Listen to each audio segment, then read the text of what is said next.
Hei, salutare prieteni și bine v-am găsit pe canalul meu de YouTube. Astăzi vom face 5 lucruri care ne s-au întâmplat tuturor și cred că ar trebui să începem. 1. Acel moment când vine weekendul și zici, bă, trebuie să ies cu prietenii, discotecă, distracție, șmecherie, fete, una alta. Dar de fapt se întâmplă cam așa.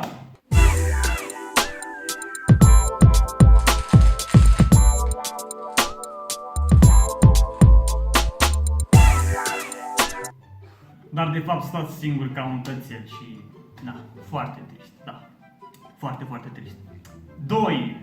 Acel moment când stai poate la calculator și îți vine foame, știi? Și zici, bă, hai să mă duc în bucătărie să-mi fac un sandwich și să beau și eu la purtică, că mi-e foame, am stat toată ziua la calculator. Dar de fapt, tu te trezești în baie și zici, bă, ce dracu caut aici, frate? Știi? Acel moment? Ia să vedem. Hai bă, dă-i mă în cap, bă, iau-te mă, nu știe să-și, bă, headshot, bă, trebuie să-i faci, bă, să-mi bag, l-am pierdut. Bă, mi-e cam foame, trebuie să mă duc să mănânc ceva, că nu mai pot.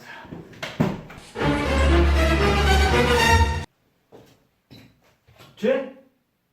Ce n-ai băgat deja? Ce e? Mi s-a întâmplat. Hai să mergem cu pasul 3. Știi acel moment când părinții tăi vin acasă și tu poate stai în camera ta, te antrenezi, poate nu știu una alta și maică ta spune din camera cealaltă, Adriane, ai făcut curat în camera că acum intru! Și tu de fapt zici, da, am făcut curat, cum să mă, făcut curățenie, cum toată camera e curată, poți să controlezi când vrei tu, nu-i problemă. 4. Știți acel moment când pierdeți ceva, poate telefonul, ce știe, ceasul, cercelul și brățara și orice aveți voi și nu știți unde l-ați pus? Știți acel moment? Ia să vedem. Unde n-ai am pus ceasul ăsta, frate, că nu mai găsesc, nu pot să cred așa ceva. Nu mai găsesc ceasul, ești nebun? 5. Știi acel moment când stai la dietă, te pui la dietă de fapt și zici, bă, hai că mănânc un biscuite, doar un biscuite și după ce e gata, știi, nu mai mănânc. Dar de fapt ce se întâmplă? Bă, eu cunosc pe cineva, adică cunoșteam pe cineva care face așa. Ia să vedem cum făcea.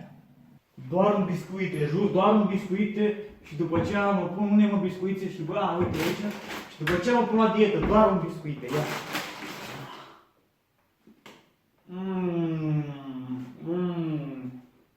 Încă unul și după gata. Încă unul și gata.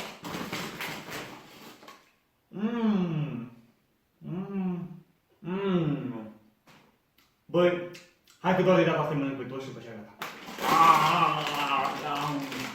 Și scuzați-mă prieteni, cred că e ora 12 noaptea. Mi s-a stricat toată înregistrarea și trebuie să fac încă o dată clipul ăsta, adică ăsta, ultima parte.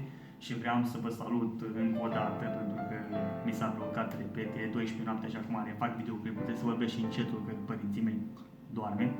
Vreau să vă spun doar că astea au fost cele 5 lucruri care se ne întâmplă tuturor și noi o să ne vedem în următorul videoclip. Salutare prieteni, un like, un subscribe și tot ce vreți voi. Salutare! Hai să începem! 1. 1. Acel moment când vine unchiul. 1. Acel moment când vine weekendul.